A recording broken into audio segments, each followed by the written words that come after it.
Welcome to Business Coaching Secrets with Karl, Bryan.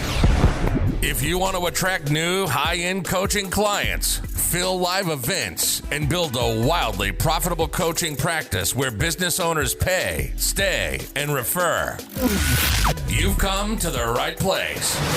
In this podcast, Karl provides his keys to the kingdom for finding and signing high-paying clients and building the coaching business of your dreams.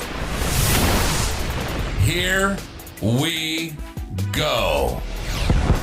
Welcome, everybody, to another episode of Business Coaching Secrets, where we give you the strategies, the mindsets, and the frameworks to building your own 6 and, dare I say, 7-figure coaching business. I am, of course, your host, the Road Dog, with none other than the legend himself, Karl Bryan. Shoots, welcome to the show. Yo. Road Dog, my man. How goes it, buddy? How goes it? What's happening? Going well. How about yourself? You and I got together for a few beers the other night. Just kind of fun. We sure did. Welcome back to the People's Republic of Canada. It's good to have you here, my friend. There you go. Feels a bit that way, Shoots. But let's not go there, man. Let's not go there. That's correct. So, but not to timestamp this, but your house, everything's okay at Turco's? That was it. Aaron, is that the one that's blowing through right now? Yeah. We had the shutters closed and the sandbags up. Had the sandbags on the trampoline, hoping it didn't go sailing into the house. But yeah, all good. It scooted by and uneventful. Although those hurricanes are a little nerve-wracking, right? Because again, they're going east, they're going west, they're going east, they're going west. It's like it's going to hit, it's not going to hit. It's going to be just a tropical. You know what I mean? You just don't know what's happening. It's not like you get a hurricane and you don't get a hurricane. You get the anxiety of a hurricane in your direction for a decent period of time. And we're not there right now, but I've got a young guy looking after the house, and it's getting updates. But anyways, we're all good, Shoots. So thanks for that. All good. Awesome. Hey, listen, let's just dive right in. And I wanted to touch on something here and just sort of maybe get you to shorten something for me, if you will, and simplify something. If you had to simplify coaching, just coaching in as few words as you can, how would you do that? What would you say? What would I say? Am I allowed to go down a rabbit hole, Shoots? We're trying to prevent rabbit holes these days, but hey, KB is KB. That's a road. No, you notice how he says that? What do you say? As few words as possible. So there you go. Okay. So real simple. Coaching simplified. Let's do the Jeff Bezos thing. Remember, he's building Amazon. He asked himself a question: what will never change? Instead of what is changing, he said, what will never change? What were the 3 things he came up with? People will always want low prices. They will always want fast selection, and they will always want fast delivery. What did he do? He went all in on those 3 things. Ask me the exact same thing about coaching. What will never change? I would bring that down to 3 things, which is what we've done conveniently at focus.com. But number 1, generating leads. You will never need to stop. Well, generating leads is an ongoing process and problem you need to solve. 2, the conversion of high-end coaching clients, right? You're never going to want to say to me, look, I'd like to convert less people that I speak to, and I'd like to convert them to a smaller dollar amount. Not going to happen. Okay. So number 2 is conversion. Number 3 is fulfillment.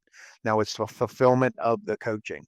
Most coaches, most consultants we find are 100% gravitate to number 1, the lead generation. But the truth is the unlock, the magic, the silver bullet is number 3 in fulfillment. You get unbelievable at the fulfillment of coaching.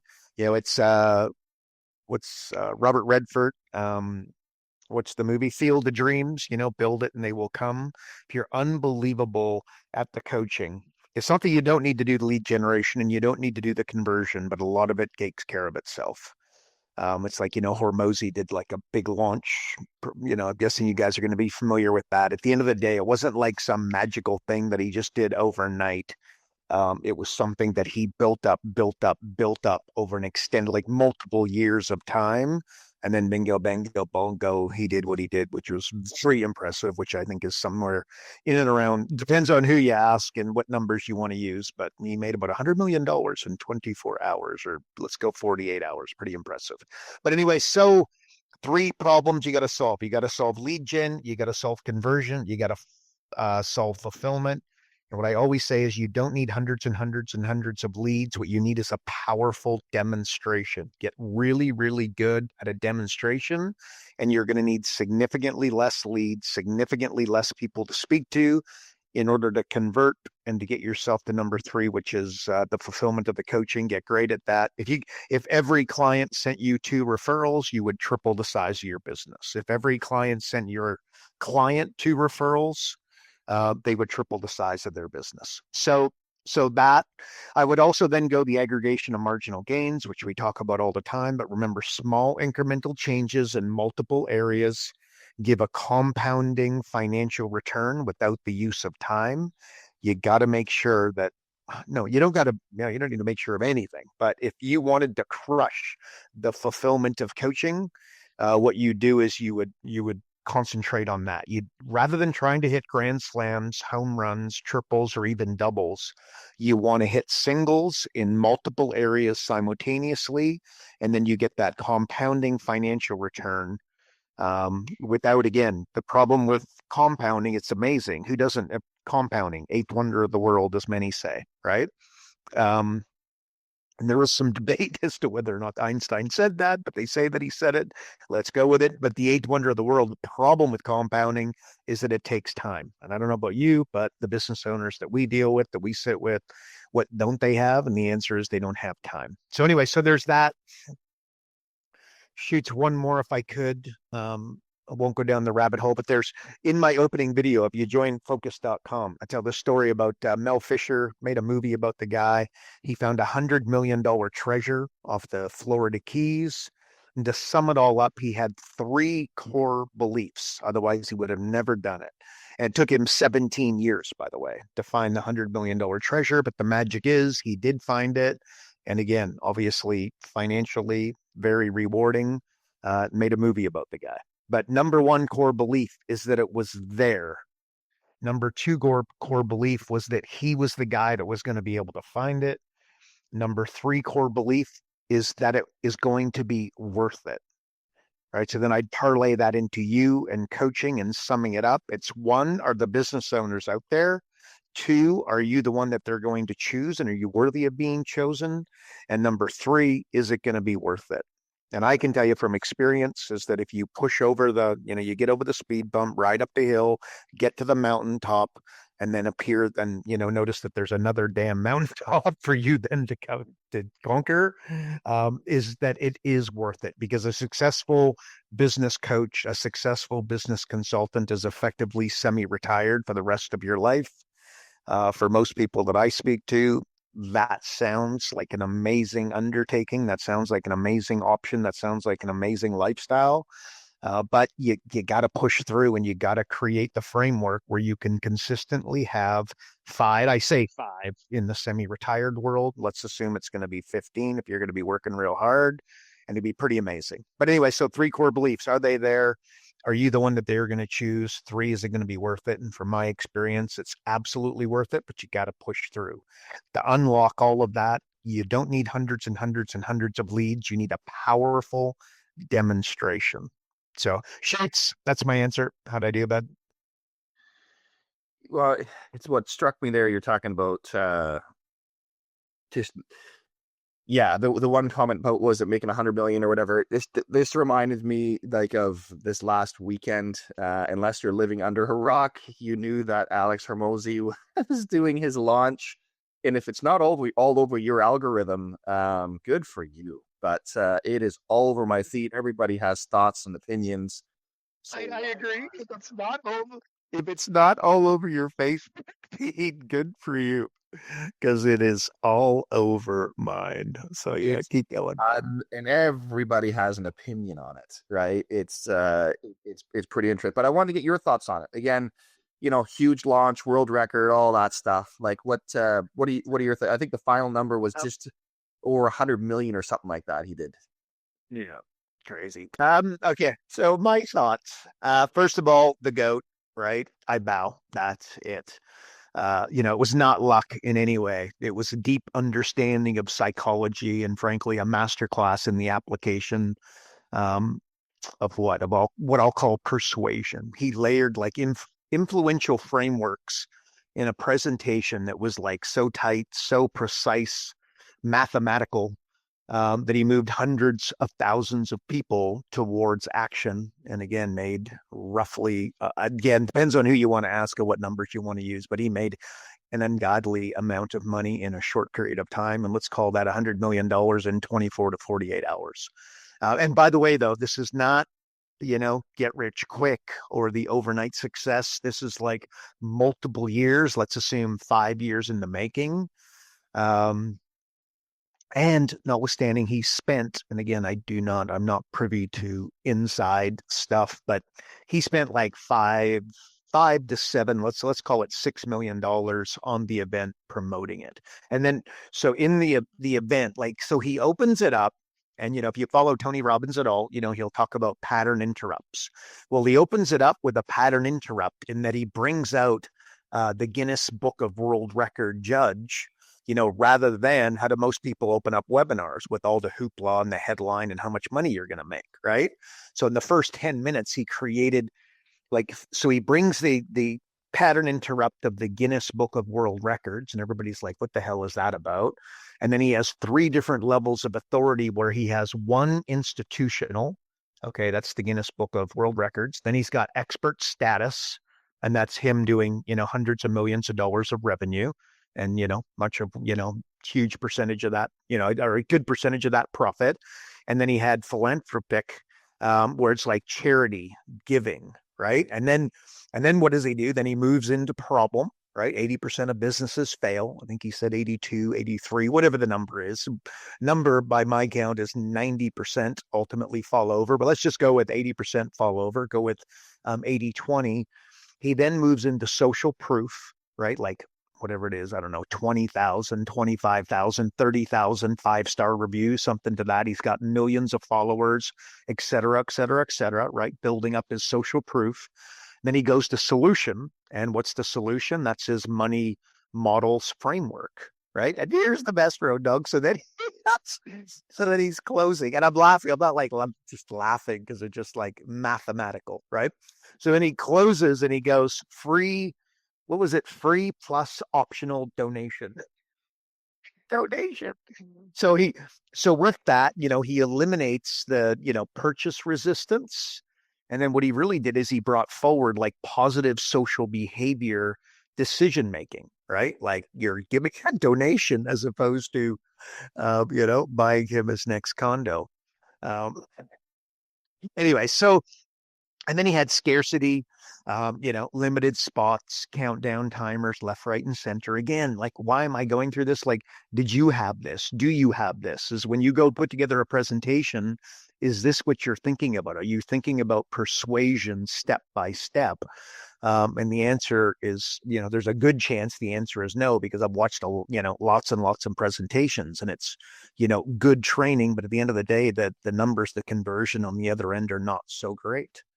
Anyway, so then on and on it went, but a masterclass on it's a masterclass on the fundamentals done properly, right? The guy made again, $100 million or whatever the number is.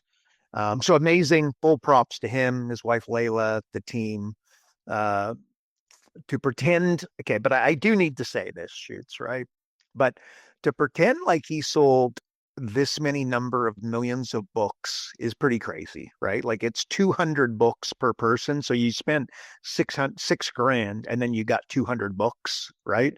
So yes, totally incredible in many ways, but it's not that he outsold James Clear. Like James Clear, I think Atomic Habits would be up there with the best-selling business books of all time. Don't know what the numbers are, but they're like let's call it 5 million books over the last 5 years.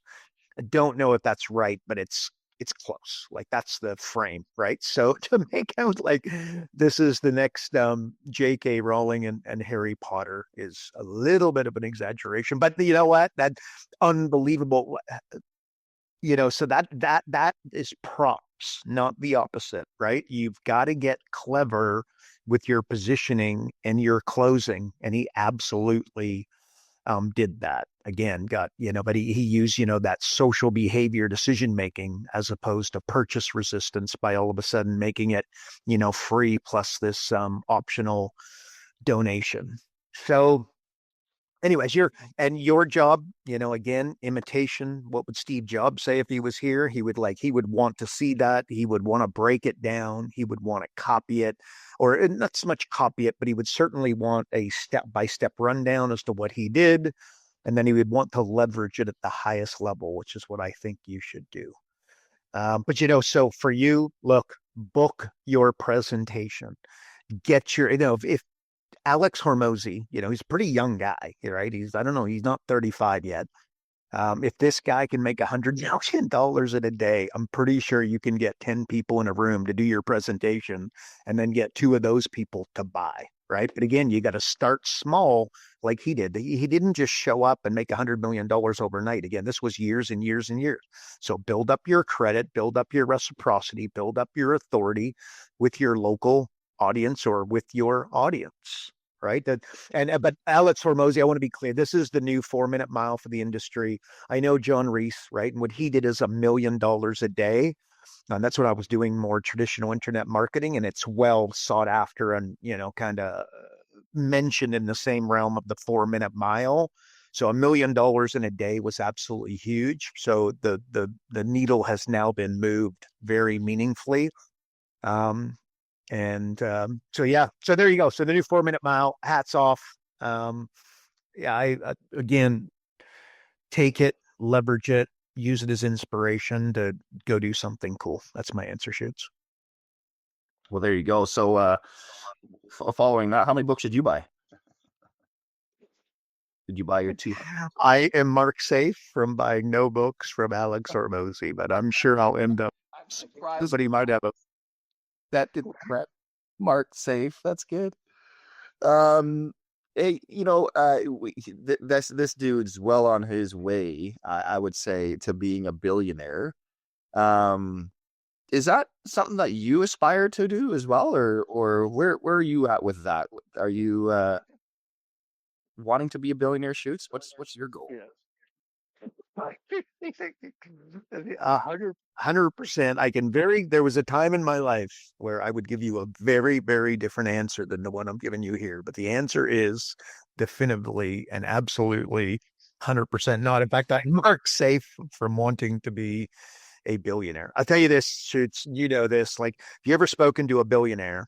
Or even, like a rich, famous person? I can tell you very comfortably that the people with the most stuff are the most unhappy. And it is scary how consistent it is. But like rich, right?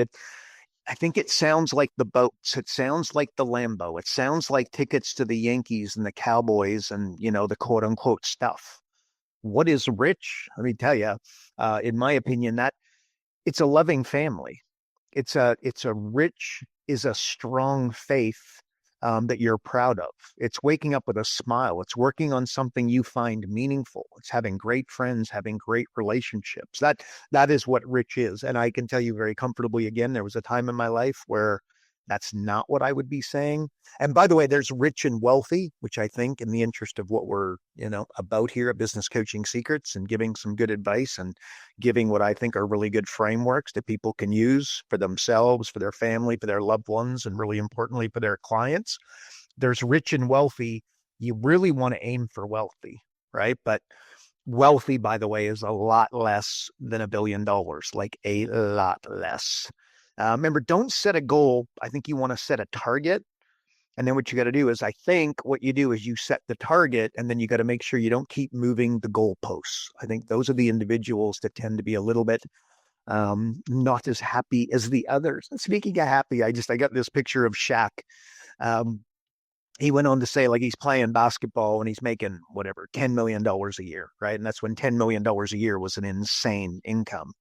And he's like, yeah, I'm rich, but the guy that signs my checks is wealthy, right? I thought that's pretty good, right? Again, he's making $10 million.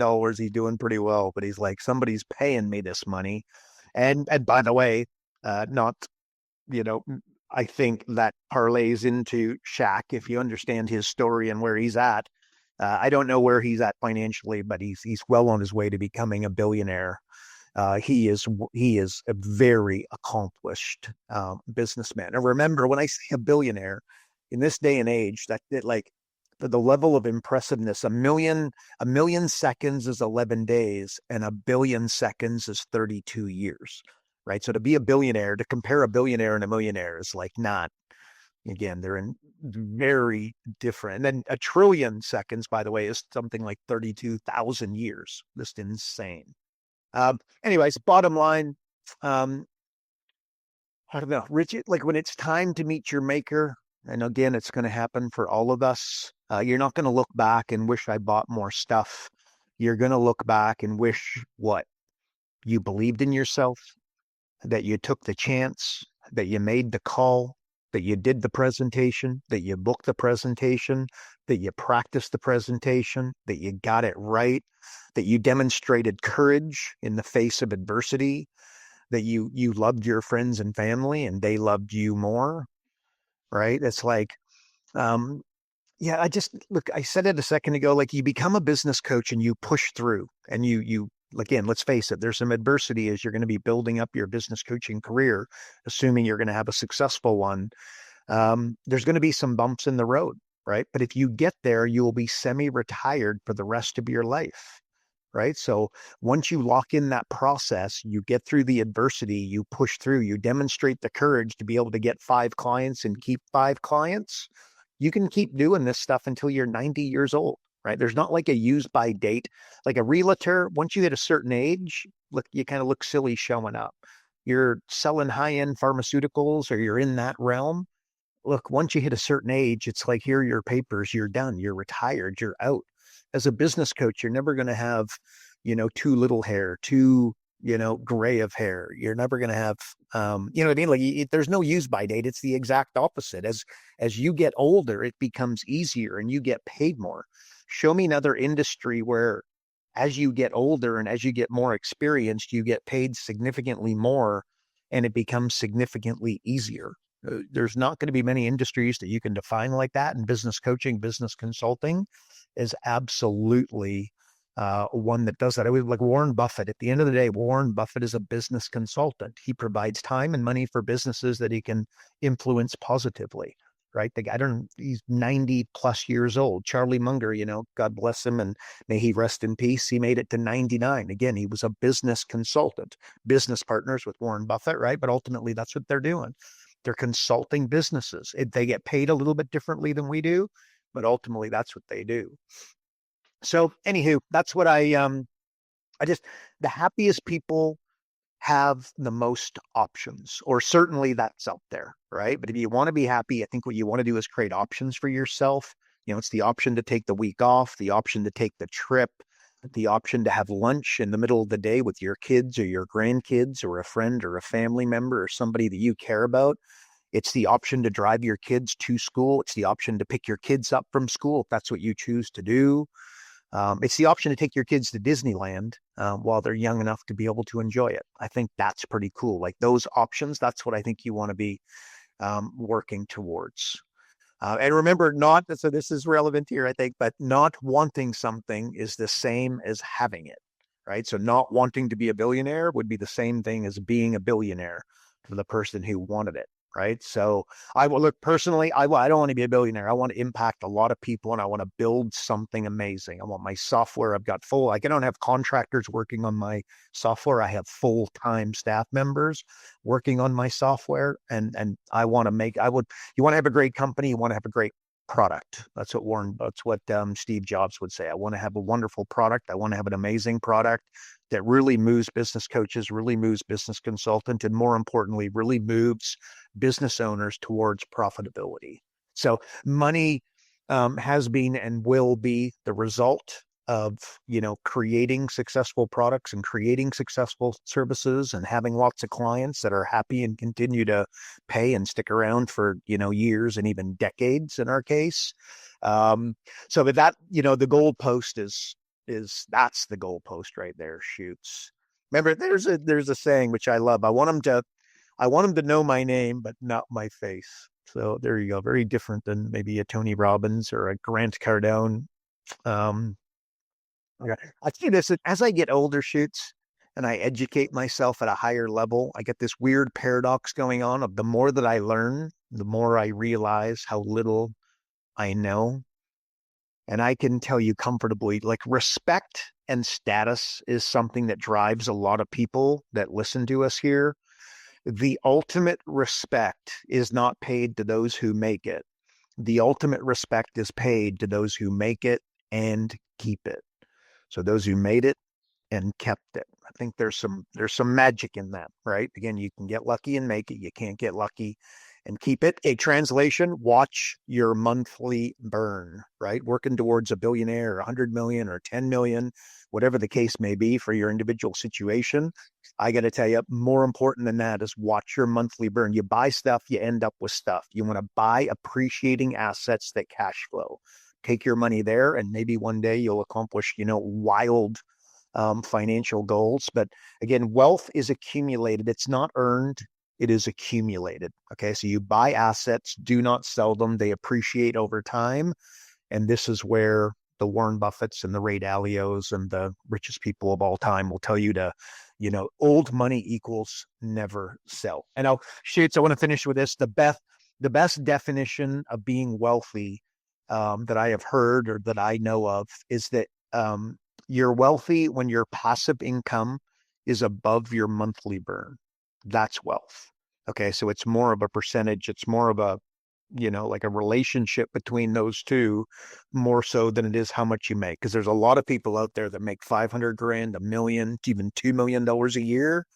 And they're living, semi paycheck to paycheck because their monthly burn, their expenses, their cars, their ex-wives, their alimony, and all their, you know what I mean? What they're spending is just wild.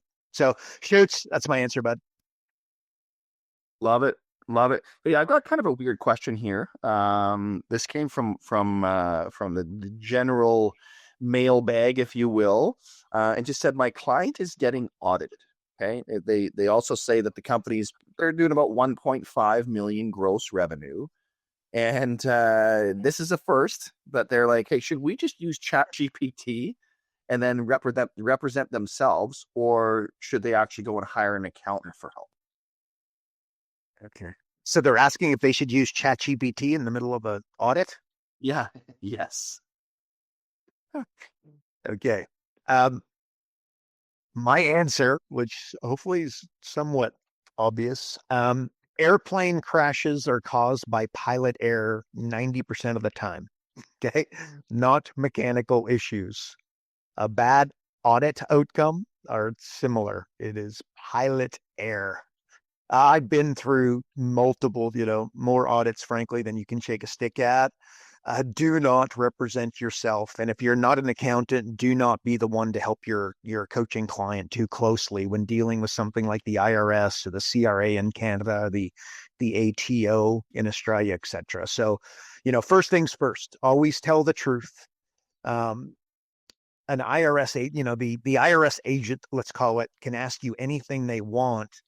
And if you don't answer or you don't have an answer, how's that going to look? It's going to sound and look a little bit dodgy. And that's not the look you want. It's the exact opposite optics of what you're looking to create, right? It's where trouble brews. So from experience, it's like a chain of questions is where things can go awry. Not a specific question, but it's the follow-up and your inability to answer where the trouble can kind of start to flow. So think about a tax return as like a presentation. It's a series of stories that ultimately come together. So we paid for these and we did it for this reason. We deferred the revenue because of XYZ. We accelerated depreciation, and here is the reason, here is the why. So when the agent asks your accountant, your lawyer, your representative, what are they going to say? They're just going to answer with, let me ask my client and I will get back to you. right? So all of a sudden, the chain of questions is a non-event. It stops it in its tracks, right? Like a good accountant is like a psychiatrist for a business owner.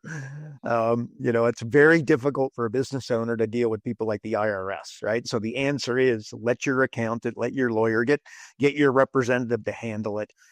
You build your business, you let them handle that, and don't get all squirrely and don't get all nervous and don't let it throw you off. Again, a good accountant is like a psychiatrist.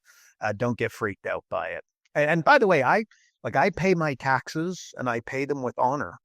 But what I don't do is I don't leave tips. And a lot of people do exactly that unknowingly, right? So when you have a bad accountant, they basically, collect money on behalf of the government and then send you the bill, right? Like the opposite dynamic. And by the way, in order to, you need to know the rules. To know the rules, what do you got to do? You got to study the rule book.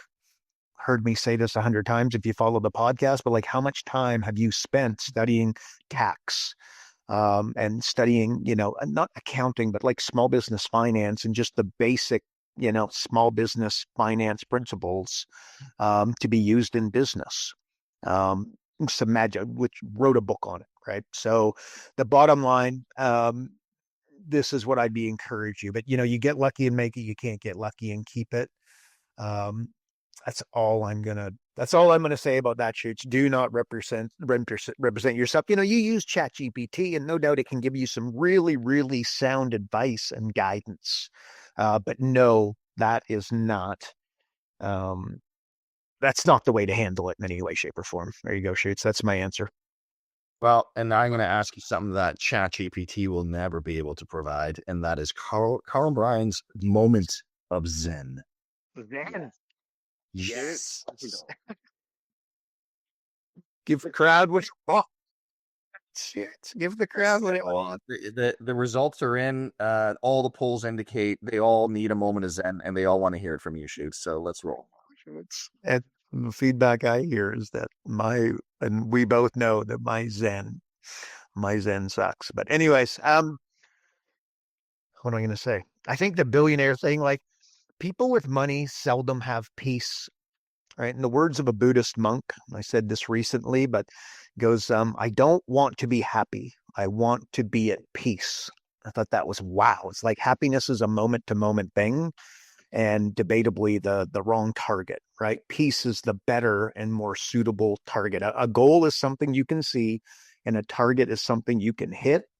Peace, you don't want happiness as the target. I think you want peace. And by the way, it's not my job to tell you what you want and what works for you, but that resonates with me at a very, very high level. Like I'll tell you, I wake up every day, and I've said this to you guys, but very important. When you wake up in the morning, you're in like this semi-hypnotic state, okay, before you kind of fully come to. There's an incredible power in that period of time for you to do some wild stuff with your subconscious mind. And by the way, smarter people, just if that's a rabbit hole that you love, and there's people way smarter than me, way more experienced than me, way better than me to give this advice, right? But here's something that I do. I wake up and I'm in a semi-hypnotic state, and I ask myself this repeatedly. And I've told you, you should have, potentially 10 questions or maybe 3 questions that you ask over and over again. But I can tell you, I've been doing this for the last while, and I can tell you that the results are in, and this is working very, very well. But I just say, why is it so easy for me to be calm and experience inner peace? Why is it so easy for me to be calm and experience inner peace? Why is it so easy for me to be calm and experience inner peace? And I ask myself that, I'm going to say at least again, like 10 times in a row. And basically just the framing it as if you're wondering why I'm asking myself such a weird question. I wake myself up in the morning. Maybe you're thinking, wow, what a powerful question to ask yourself when you wake up in the morning. Hopefully you're thinking that. But it's by framing it as a question, you're effectively tricking your subconscious mind into thinking that it's real, into something that it's happening, right?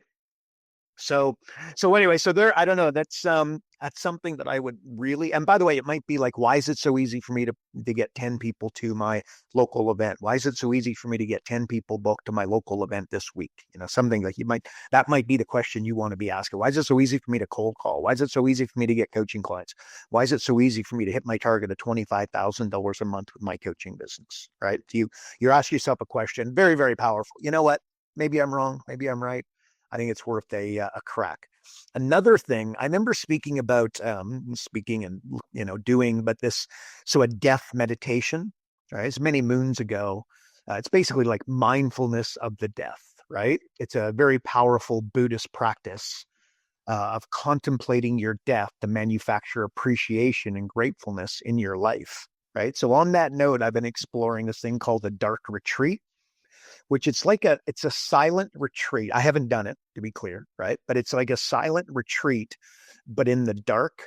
And effectively what it does is it emulates a near-death experience, which no doubt you could see the value potentially in, being in a near-death experience, provided, of course, you get to the other side, right? But if you research it, and that's the dark retreat, those people that complete it often say that they have the same perspective as a near-death experience, where during it, they're having hallucinations, they see light, and then afterwards, and importantly, they're significantly more grateful. They're more willing to take the risk. They're more connected to those they love, more apt to start the business, to build the business, to get the clients, to do the presentations, etc. So that there might be a little bit, no doubt you could manufacture a small version of that, but this is black, like double, like they're, it's like in it, done in a cave, or like, an area that is like multiple walls deep. In other words, no light is getting in. So when you see light, you're absolutely manufacturing that in between your own ears, which I think, no doubt, probably don't need to explain that any further. And you could see how that is very powerful. And by the way, I've had my own near-death experience. So my experience, like you have a near-death experience, no doubt you can see that you're going to be a little bit more grateful. But one of the things that comes to mind, and one of the things that I thought about, one of the things I think about as I kind of contemplate it, it's like the world doesn't favor the research and development department, right? Like the R&D department are just not where the rewards go. Where do the rewards go? They go to the sales guys. They go to the, go get stuff done yesterday people, right? Like money loves speed is what they say in many different ways. People that, do, what does Zuckerberg say? Moves fast and breaks things. I might be messing that up a little bit, but the idea is that he launches things, and if they break, that's okay, keep going. It launches things. If they break, that's okay, keep going. It's like promote the event, just find a way, just pick up the phone, send out the messages, hire somebody else to send out the messages, contact the joint venture partners, offer money, offer books, offer this, offer that. Just get your 10 people there every single Tuesday and watch what ends up happening. But it's like the world rewards people that get stuff done in an impressive and fast way. And another thing shoots on that, which might be a little bit outside the box. I'm not going to go down a rabbit hole here, but I could. But like I spent years impressing people that frankly didn't care about me. And then I was ignoring the people that really did care about me. Remember this: love, someone who loves you, love equals time. That's simple. People who really care about you, love equals time. So I'd say this a lot in different ways, but like your presence is a gift, and I encourage you to gift it to those who care about you and who you care about, by the way. It's a, reciprocal thing, but that's, anyways, I don't know. So that, Zen, once again, there you go. That's my Zen thought shoots, but, Can I roll off of that for a second? Shoots, just for yeah, a sec. please do. You say unconventional, okay? I know you've got a bit of an unconventional, perhaps, response when people say to you, happy wife, happy life. What's your response to that? Oh, shoots. That is a dangerous statement, right? Look, 65% of marriages fail, right? So the system, it needs some work, right? It's not happy wife, happy life. It's, very common to talk about the love of a mother, which I could not be any more supportive. But I think it's equally important to talk about the sacrifice of a father, right? Like both matter. And in this day and age, it's more intertwined than ever in terms of, the mother, father, relationship for kids and in the home, etc. But it just, happy wife, happy life. I just don't think that that's the right way to be approaching it. I also understand that it's a throwaway line in some situations, but I also think that it is not in others. Like I've got multiple friends going through divorce right now, and they struggle to see their kids, right? And one hasn't seen his kids. I think he's got two kids. I think it's been 18 months, maybe 2 years. And what he does, and it's a good friend of mine, like he posts pics and messages on Facebook weekly, and he's doing that, kind of to them, for them, so that one day they can see the truth and what actually went down, right? Like he's an old hockey buddy, and he is just a great guy, and obviously a caring father, given the fact that he's posting on Facebook, knowing that he's making himself look a little bit vulnerable, a little bit maybe how you doing in some people's. I don't know. I mean, he's posting this when he probably prefer to be posting pictures of himself playing hockey and his kids playing hockey, etc. And it's heart-wrenching to see it, right? So anybody who actively keeps their children away from either parent, not a dad, or like either mom or dad, without an insanely good and legitimate reason. And no doubt there are some very good and legitimate reasons, but not many. That is just the lowest order.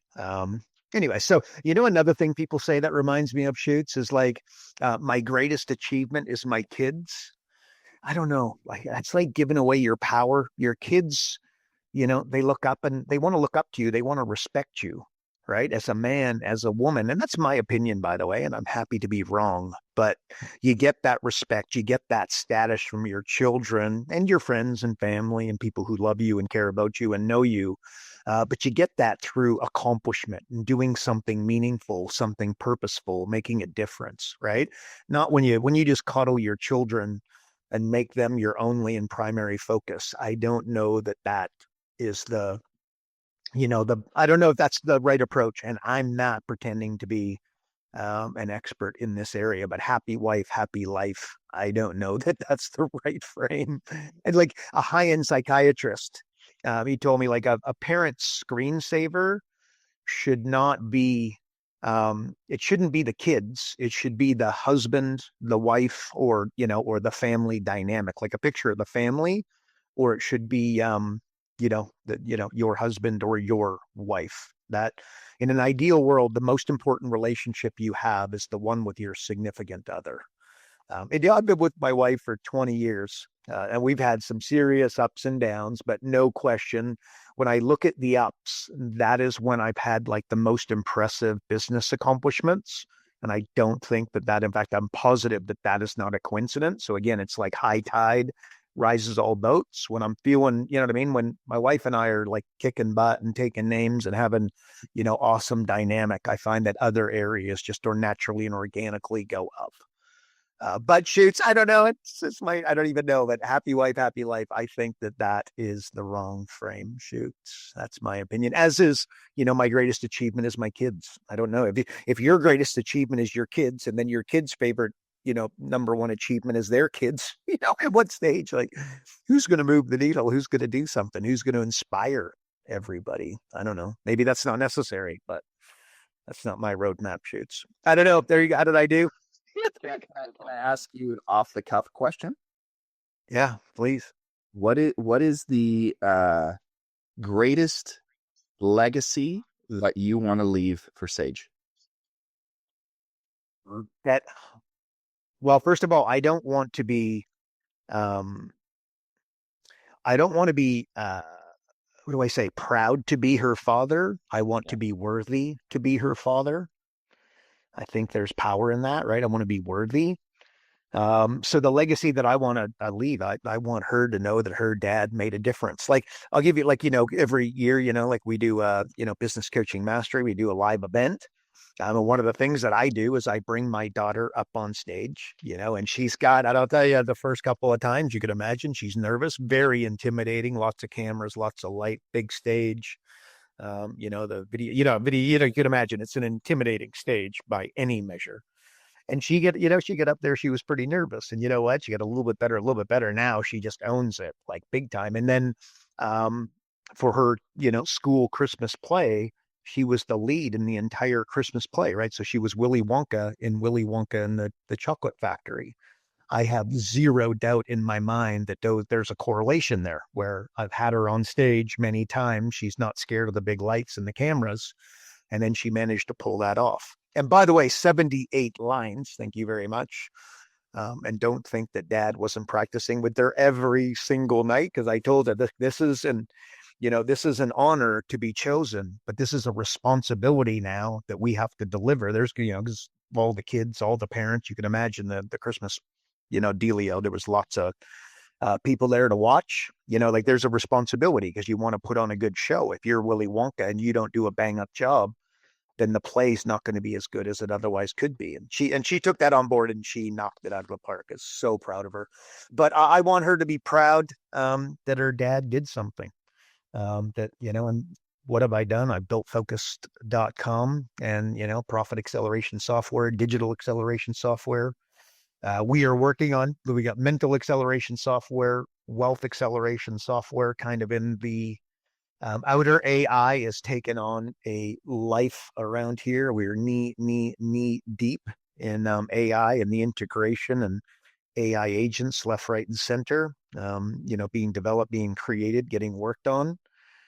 So anyway, so that that's what I want to do, Shoots. I want to build something cool that she can be proud of, that then leads her to do something cool and accomplish a lot. And I would dare say, marry somebody who, you know what I mean, goes on to do something cool, that builds something meaningful and creates you know what I mean? That's what I would like the legacy to be, that the family continues to build cool things that impact a lot of people positively.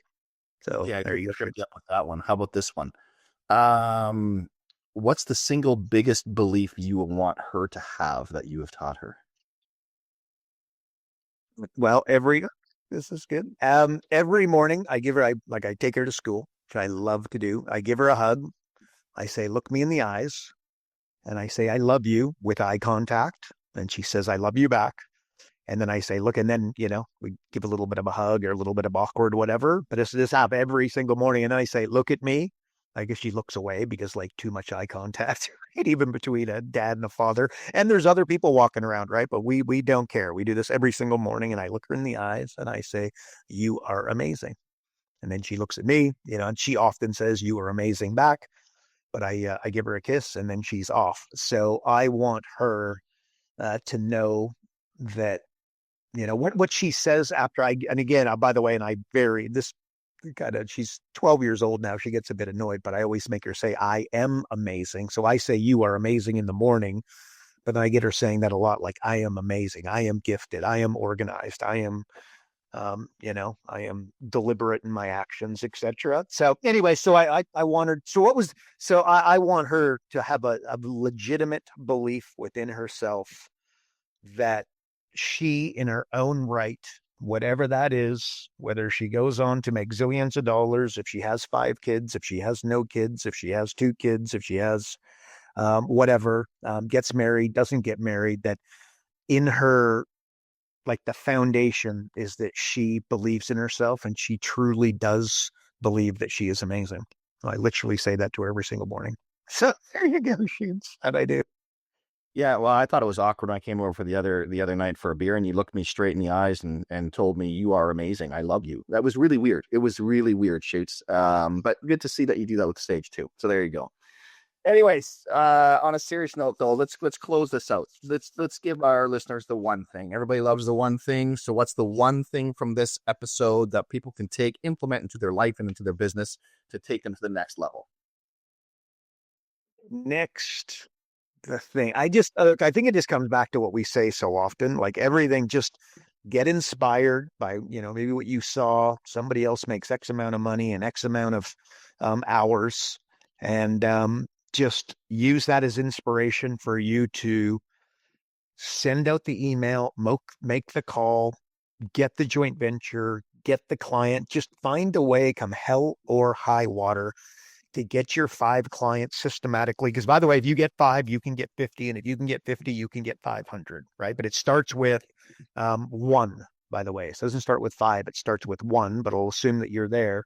But get those 5 clients that are paying you, enough. And let's call that $2,000 a month for the sake of the argument. And for you, it might be $10,000 a month, and it might be $5,000 a month, and it might be $500 a month. Does it, at the end of the day, get those 5 clients, come hell or high water. And you have got a framework where you will be semi-retired for the rest of your life. So again, are they there? Are you the one that they're going to choose? Is it going to be worth it? Come back to that and really, really believe in those 3 things, and then use that as your superpower, as your gasoline, as your AI, as your, 100 miles an hour to get to that semi-retired lifestyle. Because it is if you're taking the time to listen this far into this podcast with Road Dogg and I, you probably listen to a lot of others, you absolutely have it within you. You've just got to pull it out of yourself. So I'm not trying to call you out. I'm trying to call on you, right? To go serve these business owners. 90% of them, whatever number you want to use 80%, you want to use 90%. At the end of the day, the absolute vast majority of them fall over. Why do they fall over? Profit is the domino that knocks over all the other dominoes. They're operating a business that is not profitable. Why? They don't have the operating system that we have created, the Jumpstart 12, that they can install. It is that simple. Small incremental changes in multiple areas give a compounding effect, the aggregation of marginal gains. Bingo, bango, bunko. So, Shoots, that's my answer, bud. That's all I got. I love it. And this is it, folks. Like it's all about profit, and they don't know what they're doing. And if you're a coach, you are the key that they are looking for. So don't you forget that. Now, that is it. Thanks for tuning into another episode of Business Coaching Secrets. If you're not on the inside getting access to the pre-show, or you aren't getting Karl's daily emails, or you just want more information on how to build, grow, scale your coaching company, visit focused.com and subscribe today. Also, if you enjoyed this podcast, please like and subscribe, and also share the fellow coach, as we are trying to make our impact on as many coaches as possible. And while you're at it, feel free to leave us a review. And that is it for another week. We'll see you in the next episode. Remember, folks, progress equals happiness. Take care, everybody. Karl Bryan built Profit Acceleration Software 2.0. So as a business coach, you'll never again have to worry about working with business owners that can't afford your high-end coaching fees. Check us out at focused.com.